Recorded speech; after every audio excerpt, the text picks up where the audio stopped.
SBI mutual fund का IPO open हो गया है, 16 जुलाई तक खुला रहेगा। कंपनी के ग्रे मार्केट प्रीमियम की बात करें तो लगभग 15% चल रहा है, जो मार्केट की कंडीशन और डिमांड के कारण ऊपर और नीचे रह रहा है।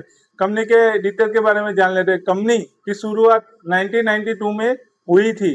कंपनी को अपने सेक्टर में 34 ईयर हो चुके हैं और एसबीआई म्यूचुअल फंड इंडिया की सबसे बड़ी म्यूचुअल फंड कंपनी है। और ये कंपनी क्या काम करती है? यह कंपनी एएमसी है, मतलब एसेट मैनेजमेंट कंपनी है। फंड मैनेज करने का काम करती है। जो म्यूचुअल फंड की जो स्कीम आती है अलग अलग प्रकार की, उसका मैनेज करने का काम कंपनी करती है। कौन से फंड मैनेज करने का काम करती है? Equity fund, debt fund, gold ETF जैसे अलग अलग प्रकार के फंड मैनेज करने का काम करती है और उसके अलावा पोर्टफोलियो मैनेज सर्विस भी देती है। कितना लोग पैसा लगाते देखते हैं। SBI mutual fund 12.80 lakh crore और आईसीआई प्रोटेंशियल 11 लाख करोड़ के ऊपर और HDFC mutual fund 9 lakh crore के ऊपर। टॉप 3 में पहले नंबर पे आता है एसबीआई म्यूचुअल फंड, दूसरे नंबर पर आता है आईसीआई प्रोटेंशियल, तीसरे नंबर पर एचडीएफसी म्यूचुअल फंड। टॉप 3 में आता है, ठीक है। उसका मार्केट शेयर 40% है। टॉप 3 जो एएमसी है उसका मार्केट कैप 40% है। कंपनी के फाइनेंसर की बात कर लेते हैं। पहले एसेट ईयर टू ईयर बढ़ रहा है, बट लास्ट ईयर में आपको गिरावट देखने को मिल रही है। वो क्यों देखने को मिल रही है? क्योंकि कंपनी ने अपने इन्वेस्टर को डिविडेंड दिया था, उसी कारण कंपनी में एसेट में थोड़ी गिरावट देखने को मिल रही है, ठीक है। रेवेन्यू की बात करें तो ईयर टू ईयर बढ़ रहा है और प्रॉफिट आफ्टर टैक्स की बात करें तो ईयर टू ईयर बढ़ रहा है। शानदार ग्रोथ देखने को मिल रही है, ठीक है। और इबिटा की बात करें तो साल हर साल बढ़ रहा है और नेटवर्क साल हर साल बढ़ रहा है। नेटवर्क में थोड़ी गिरावट देखने को मिल रही है। क्यों देखने को मिल रही है?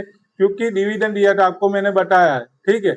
और कर्जा की बात करें तो कोई भी कंपनी के ऊपर कोई भी कर्जा नहीं है, डेट फ्री कंपनी है और रिजर्व भी बढ़ रहा है, ठीक है।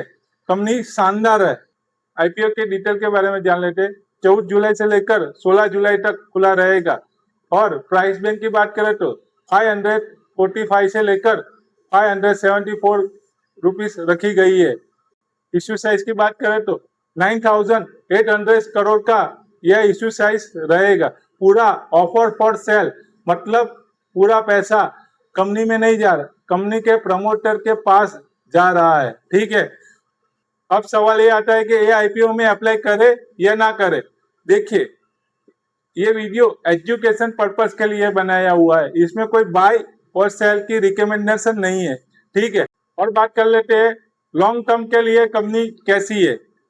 पहले पॉजिटिव और नेगेटिव की बात कर लेते हैं। पॉजिटिव की बात करें तो कंपनी गवर्नमेंट कंपनी है। दूसरा पॉइंट है भारत देश की, इंडिया की सबसे बड़ी म्यूचुअल फंड कंपनी है, टॉप लेवल की कंपनी है। और फाइनेंसर की बात करें तो लगातार कंपनी ग्रो हो रही है, शानदार ग्रोथ देखने को मिल रहा है। और नेगेटिव की बात करें तो विशेष कोई भी नेगेटिव नजर नहीं आ रहा है, ठीक है। और ये वीडियो अच्छा लगा हो तो हमारी चैनल को लाइक और सब्सक्राइब जरूर कीजिए।